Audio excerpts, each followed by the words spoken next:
이 왕립학회 회원이 되면은 실력 있는 학자들과 교류할 수 있는 기회가 이제 주어지게 됐죠.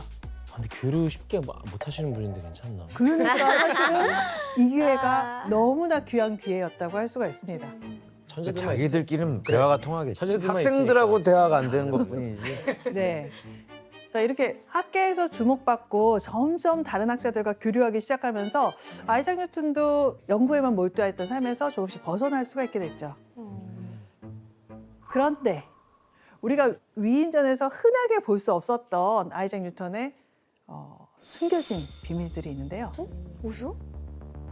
바로 위대한 업적을 이루며 승승장구할 줄만 알았던 아이작 뉴턴이 치졸한 표절 논란에 휘말리게 됩니다. 표절? 논문 표절 그런 건가?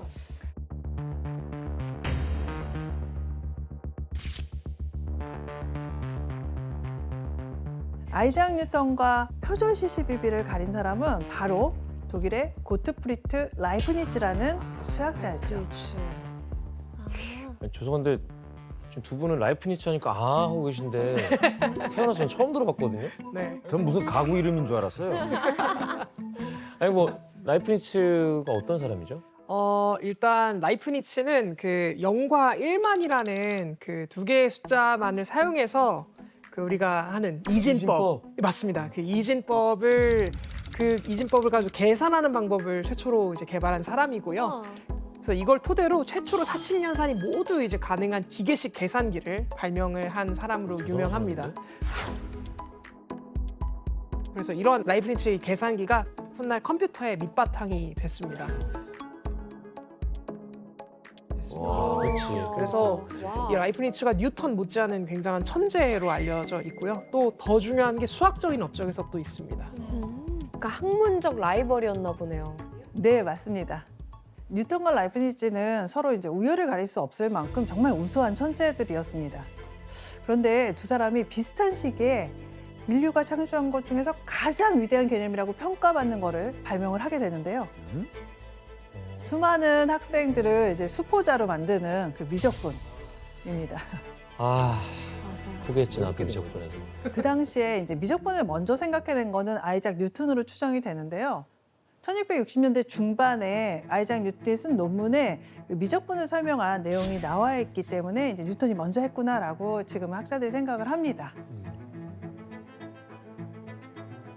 네, 바로 뉴턴이 썼던 논문이 무한급수에 대하여라는 제목의 논문을 쓰게 되는데요. 하지만 이제 아이작 뉴턴은 다른 연구에 매진하고 있던 탓에 이 논문을 이제 미완성인 채로 그냥 이렇게 내버려 둡니다. 그리고서는 절친한 학자들에게만 내용을 이렇게 편지를 써서 보내면서 공유를 하게 되죠. 아, 출판을 안 한 거예요? 네, 조용히 숨겨둬야지 왜 그걸 뿌리는 거야? 그럼? 그렇죠. 그리고 이때 그로부터 약 10년 후인 1675년에 독일에서도 라이프니츠가 미적분에 대한 아이디어를 떠올리게 된 거였죠. 와, 교수님 근데 뉴턴은 10년 전에 미리 이 미적분의 개념을 만들어낸 사람 아니에요? 네, 맞습니다. 그런데 이 표절 논란이 좀 이제 그 복잡하게 꼬인 이유가 있었는데요. 그 라이프니츠는 미적분에 대한 아이디어를 떠올리고서 1년 후인 1676년에 런던을 방문을 하게 되죠. 그리고 이곳에서 이제 런던 학자들을 만났다가 깜짝 놀랄 만한 것을 보게 되는데요. 에이? 바로 예전에 아이작 뉴턴이 미적분에서 썼던 거를 친구들한테는 좀 보여줬었잖아요. 그 작성한 논문을 이렇게 보여줍니다. 그런데 여기서 두 사람의 미적분 논쟁이 결정적으로 꼬인 사건이 발생을 했는데요. 바로 라이프니츠가 1684년에 미적분에 대한 논문을 발표해버려. 네, 뉴턴보다 먼저 공식적으로 발표를 하게 된 거죠. 아 그렇지 컴퓨터.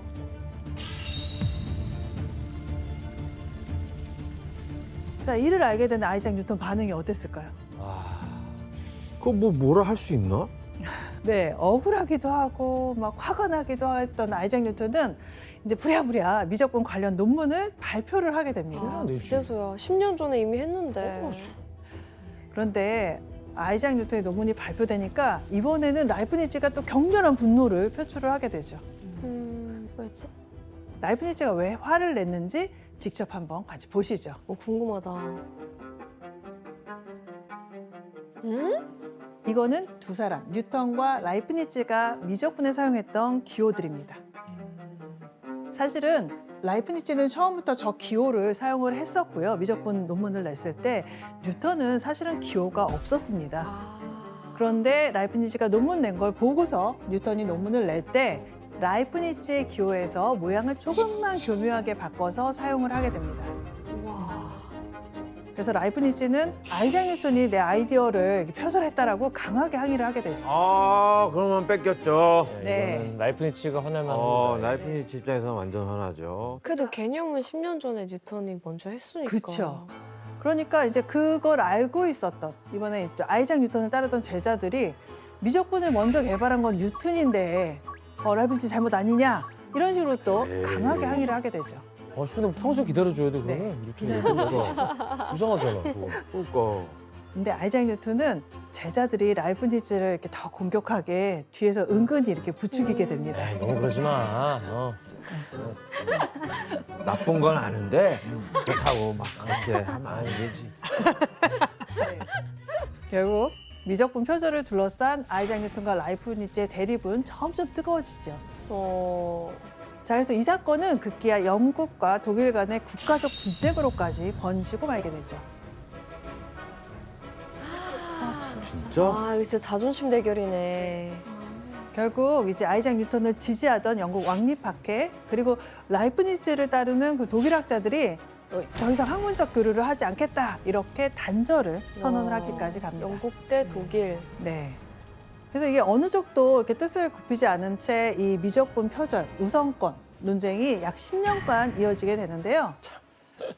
자, 그렇다면 누구의 걸로 인정을 하는 게 맞을까요? 누가 먼저 발견했다고 얘기를 해줘야 될까요? 저는 그래도 논문을 등재를 먼저 한 사람이 맞지 않을까 싶은데. 그래도 뉴턴이 연구한 증거 자료들 있잖아요. 좀 냈어야지. 냈어요. 내진 않았지만 어쨌든 어떻게 끝까지 하고 있으니까. 기다려본 라이프니츠는 연구 다 해놨는데. 네. 그래서 이 사태를 좀 답답해하면서 먼저 정리하려고 나선 게 라이프니츠였는데요. 라이프니츠는 당시 이제 학회에서 가장 권위가 있었던 영국 왕립학회에다가 이 문제를 결판지어 달라라고 이렇게 요청을 하게 됐죠. 그런데 사실 여기 엄청난 변수가 있었는데요. 궁금하다. 바로 변수는 당시 왕립학회 학회장이 아이작 뉴턴이었다는 겁니다. 아니 거기다가 왜 그걸 내? 그걸 모르고 한 거예요? 알고 한 거 아닐까? 알고 완전이네. 있었는데도 왜 그랬대? 네. 알고 있는데 했다고? 자신 있다 약간 이런 게 아니었을까요? 네. 결국 너무나 약간 명백한 것처럼 왕립학회는 아이작 뉴턴의 손을 들어주게 됩니다. 본인이 본인 꼴을 들어줬겠죠. 네. 이런 사건을 이렇게 보고 있으면 정말 100년, 500년에 한 번 나올까 말까 하는 그런 천재였던 아이작 뉴턴에게도 은근히 되게 이렇게 속이 좁은 그런 면이 있었다는 거를 이렇게 엿볼 수가 그 있죠. 눈 찌르는 거 보세요. 독하다니까요. 절대 뭐 이렇게 양보하는 사람 아니야. 호락호락하잖아. 윤소희 씨, 근데 라이프니츠 입장에서는 너무 억울한 일이잖아요. 그쵸, 너무 억울한 일인데 그래도 다행히 시간이 지나고 나서는 같이 개발한 사람으로 인정이 됐고요. 사실 우리가 지금 흔히 사용하고 있는 미적분의 개념이나 기호나 이런 것들은 라이프니츠의 방식을 채택하고 있어서 조금 억울한 게 풀리지 않았을까 해요. 그래도 뭔가 최종적으로 승리한 사람 라이프니츠 같은 느낌이 드네요. 네, 맞습니다. 그런데 이처럼 위대한 업적을 남긴 아이작 뉴턴에게는 또 다른 비밀이 숨겨져 있었습니다. 비밀이 많다. 네, 바로 남들 몰래 금단의 분야에 이렇게 푹 빠져 있었는데요. 금단이라면은 하지 말아야 네, 하지 말아야 될 일에 뭐지? 푹 빠져 있었습니다. 바로 연금술이었습니다. 연금술이요? 네.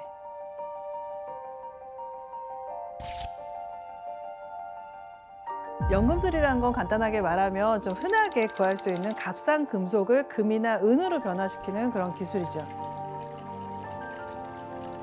그거 되게 비과학적인 학문 아니에요? 지금의 입장에서는 비과학적이라고 얘기할 수 있지만 사실은 화학의 발전에 있어서 가장 중요한 공헌을 했던 것 중에 하나 이 연금술 연구기도 합니다. 자, 근데 연금술은 중세 이후에 약간 허무맹랑한 학문으로 좀 여겨지기도 했었고요. 또 종교적으로도 약간 이단 취급을 이제 받는 경우도 있었어요. 그래서 워낙 철저하게 이제 몰래 연구를 했기 때문에 아이작 뉴턴이 이런 연금술에 심취해 있었다는 사실은 뉴턴이 죽은 후 약 200년이 지난 1930년대가 돼서야 비로소 세상에 알려지게 됩니다. 자료들로 밝혀졌구나. 네, 맞습니다. 뉴턴이 워낙 자료를 많이 남겨서 이거를 후손들이 받게 되는데 뉴턴이 죽은 다음에 캠브리지 대학 기증을 했었거든요. 근데 캠브리지 대학에서 이렇게 보니까 많이 울력했던 거 뭐 이런 자료들은 다 자기네가 가져갔어요. 근데 이상한 그림 있고 이상한 자료 있는 거는 다시 돌려줬습니다. 그래서 이 자손들도 믿고 지내다가 1930년대가 됐을 때 소더비 경매에 내놓습니다. 대박이다 이거. 그랬을 때 이제 그 소문을 들은 사람이 케인즈라고 하는 아주 유명한 경제학자가 그 소문을 듣고서요. 아이작 뉴턴의 그 원고가 나왔대 이러면서 이제 친구랑 같이 가서 되게 많이 사들여요, 경매에 가서. 그리고 나서는 딱 사람들 앞에 보여주면서 자, 지금까지 우리 뉴턴이 최초의 근대적 과학자라고 생각을 했지만 뉴턴은 최후의 연금술사입니다.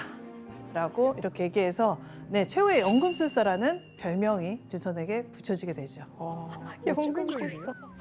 아이작 뉴턴은 종교계에서 이단으로 금지하던 연금술에 흠뻑 빠져 있으면서요.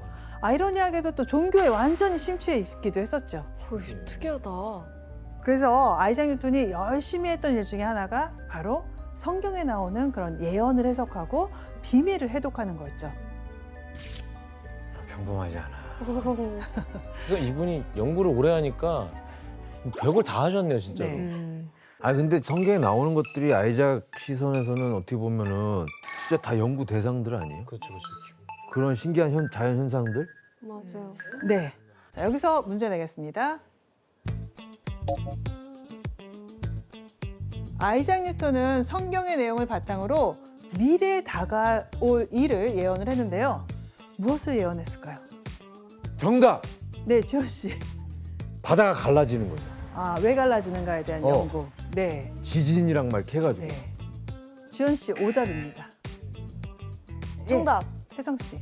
그러니까 달은 인력 때문에 지구에 떨어지지 않고 계속 돌고 있는데 떨어지는 게 있죠.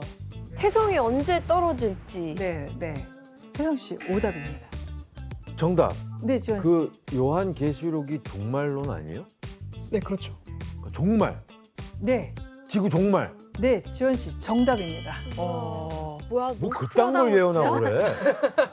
노스트라다무스랑 다를 게 아 근데 없어요. 언젠가는 종말이 오겠죠, 사실. 자, 아이작 뉴턴이 성경을 해독해서 예언을 한 거는 바로 지구 종말이었는데요. 뉴턴이 저런 걸 했다니. 이거는 아이작 뉴턴이 지구 종말에 대해서 계산한 기록입니다. 2060년이야? 아니 2370년도. 네. 다니엘서에 기록된 12장 7절에 이 관련된 내용이 나와 있다고 하는데요. 한 때와 두 때와 반 때가 지나야 한다. 거룩한 백성이 받는 핍박이 끝날 때 이 모든 일이 다 이루어질 것이다. 네. 아이작 뉴턴은 바로 이 거룩한 백성이 받는 핍박받는데 그때가 이제 지구 종말이라고 생각을 했던 건데요. 진짜예요? 네. 어떻게 해석하느냐에 따라서 이런 연도들을 계산을 할 수가 있을 텐데요. 어떤 학자들에 따르면 이제 아이작 뉴턴이 어떻게 계산을 했는가라는 거에 대해서 이 한 때를 1년으로 넣고서 그리고 두 때니까 이제 2년을 거기다 더하고 거기다가 반 때, 그래서 6개월을 더해서 3년 6개월을 이게 의미하는 건데 이거를 대충 날짜로 계산하면은 한 1260일 정도가 되고 그런데 이게 성경이니까 비유적 표현이라서 약간은 뭐 연도를 의미하는 것이 아니었겠느냐. 그래서 1260년이 지나고 난 다음에 종말이 올 거다라고 뉴턴이 이렇게 해석을 했다라고 이제 해석하시는 그런 학자분들도 계십니다. 그럼 어디서부터 뭐 1260년이라고?